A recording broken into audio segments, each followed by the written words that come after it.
पंजाब भवन के बाहर मिली कार के बाद कई सवाल खड़े हो रहे हैं और जिस तरीके से ये पूरा मामला सामने आया, ऐसे में इस वक्त पर बीजेपी इस मुद्दे को भुनाने का कोई मौका नहीं छोड़ रही है और छोड़ने वाली भी नहीं थी। भारतीय जनता पार्टी आम आदमी पार्टी अरविंद केजरीवाल को घेरती हुई दिख रही है, के बाद कई सवाल कर रही है, तो उधर आम आदमी पार्टी भी पलटवार कर रही है। रिपोर्ट देखिए।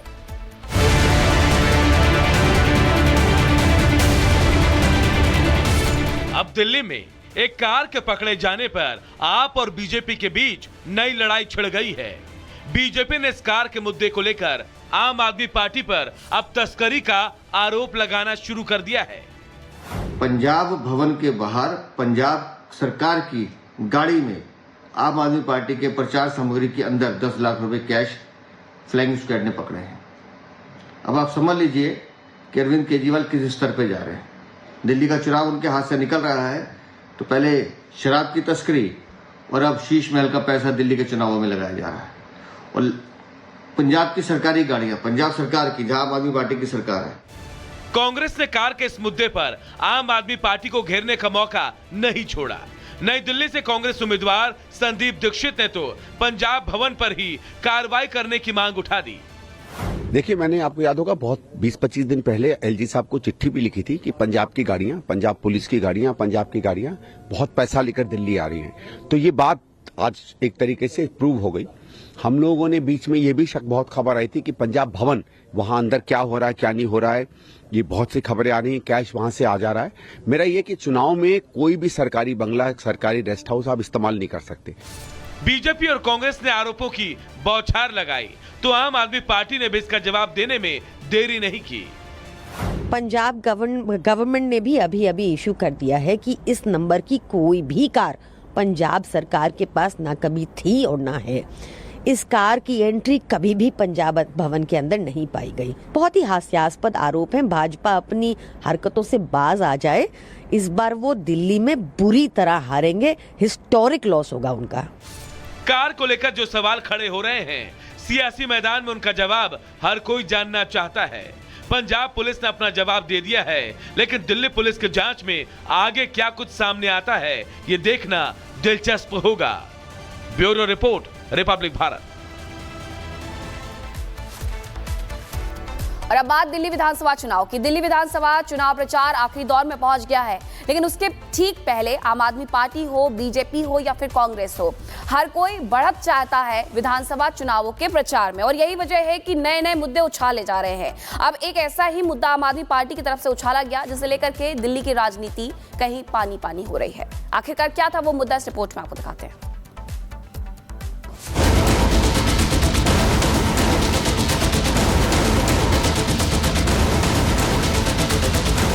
यमुना के पानी में जहर का मुद्दा अब दिल्ली की सियासत में भी जहर घोल चुका है। विकास के मुद्दे पर लड़ी जाने वाली लड़ाई अब पानी और जहर के इर्द गिर्द घूम रही है। जहरीले शब्द बाण छोड़े जाने लगे हैं। कोई भी इस होड़ में पीछे नहीं रहना चाहता। चुनाव प्रचार के अंतिम रण में बुधवार को बीजेपी की तरफ से केजरीवाल पर सबसे बड़ा प्रहार पीएम मोदी ने किया। हार के डर से आपदा वाले बौखला गए हैं। हरियाणा का भेजा यही पानी दिल्ली में रहने वाला हर कोई पीता है। पिछले 11 साल से ये प्रधानमंत्री भी वही पानी पीता है। ये सिर्फ हरियाणा का अपमान नहीं, ये भारतीयों का अपमान है, हमारे संस्कारों का अपमान है, हमारे चरित्र का अपमान है। वहीं यमुना के पानी में जहर घोलने के आरोप पर घिरे हरियाणा के सीएम नायब सैनी ने एक वीडियो जारी किया। इस वीडियो में उन्होंने दावा किया कि यमुना के पानी में कोई जहर नहीं है। वो जल से आचमन करते भी दिखे। केजरीवाल पर जमकर बरसे और केजरीवाल के बयान को दुर्भाग्यपूर्ण बताया। हम अपने परिवार के लोगों को कैसे जहर मिला करके उनको पिला सकते हैं? तो उनकी छोटी सोच का परिणाम है। उनकी सोच उनको जाए, परंतु हम अच्छे काम कर रहे हैं। उन्होंने उस व्यवस्था को ठीक नहीं किया। नायब सिंह सैनी के वीडियो पर अरविंद केजरीवाल ने एक्स पर पोस्ट कर पलटवार किया। केजरीवाल ने लिखा, हरियाणा के मुख्यमंत्री नायब सिंह सैनी जी ने यमुना का पानी पीने का ढोंग किया और फिर वही पानी वापस यमुना में थूक दिया। जब मैंने कहा कि अमोनिया की मिलावट के कारण यमुना का पानी दिल्ली वालों की जान के लिए खतरा हो सकता है, तो उन्होंने मुझ पर FIR करने की धमकी दी। जिस जहरीले पानी को ये खुद नहीं पी सकते, वही पानी दिल्ली की जनता को पिलाना चाहते हैं। मैं ऐसा हरगिज नहीं होने दूंगा। पानी में जहर के मुद्दे पर आप और बीजेपी के बीच छिड़ी जंग में राहुल गांधी और ओवैसी की भी एंट्री हो गई। लोकसभा चुनाव में एक साथ दिखने वाले आप और कांग्रेस दिल्ली में कट्टर दुश्मन बने नजर आ रहे हैं। यमुना के पानी को लेकर राहुल गांधी के साथ साथ ओवैसी ने भी केजरीवाल के खिलाफ जमकर अपनी भड़ास निकाली।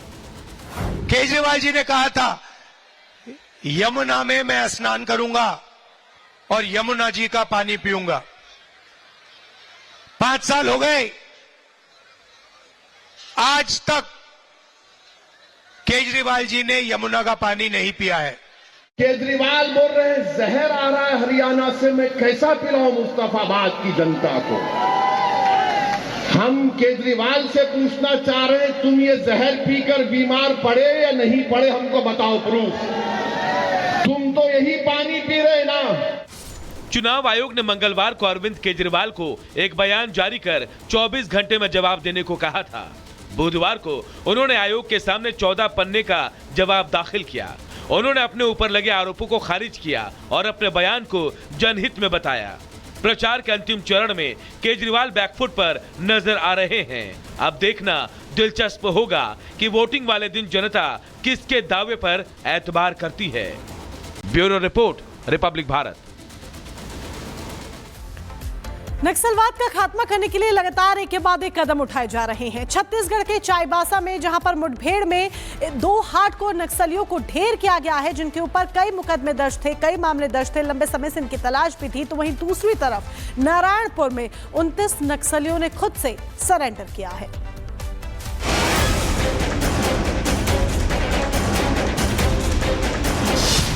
2026 तक नक्सलियों का सफाया तय। सुरक्षा बल और नक्सलियों में मुठभेड़,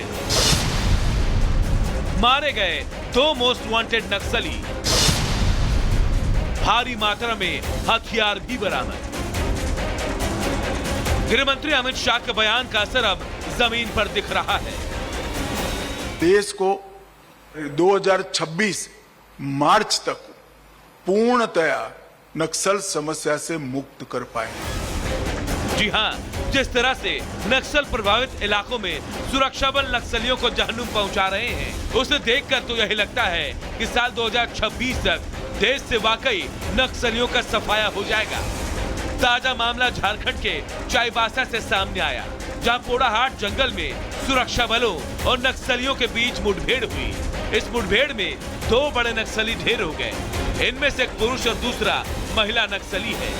मारा गया नक्सली विनय गंझू माओवादी जोनल कमेटी का सदस्य था, जबकि महिला नक्सली हेमंती मझियाइन एरिया कमेटी की सदस्य थी।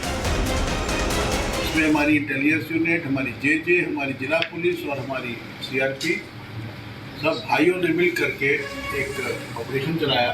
उसमें 2 टॉप नक्सली मारे गए। मारे गए नक्सलियों में विनय गंझू के ऊपर 15 लाख का इनाम था, तो वहीं कई थानों में दोनों के ऊपर कई मामले दर्ज थे। इनके पास से भारी मात्रा में हथियार भी मिले।